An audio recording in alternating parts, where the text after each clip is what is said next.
అమ్మమ్మ చెప్పింది విష్ణు అండ్ బ్రహ్మ మధ్యలో పెద్ద ఫైట్ అయిందట. నేను ఫస్ట్ అంటే నేను ఫస్ట్ అని. వాళ్ళ ఫైట్ పెరిగిపోయి భూమ్ ఒక పెద్ద ఫైర్ పిల్లర్ వాళ్ళ మధ్యలోకి వచ్చేసింది. చాలా పొడుగ్గా. No beginning no end.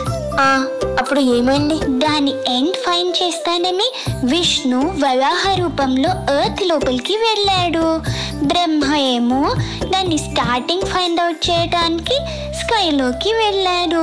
చాలా ఇయర్స్ సర్చ్ చేస్తూనే ఉండిపోయారు. లైట్ తప్ప ఏమీ లేదు.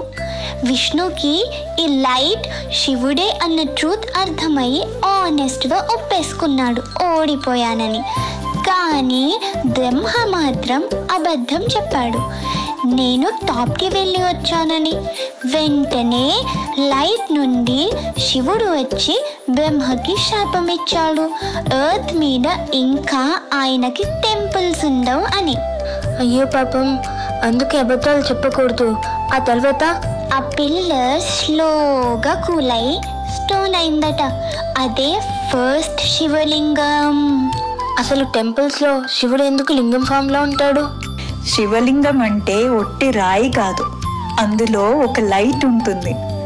మనలో ఉండే కనిపించని అదే లైట్ శివలింగంలో కూడా ఉంటుంది. అప్పుడు డైరెక్ట్గా లైటే ఉండొచ్చుగా.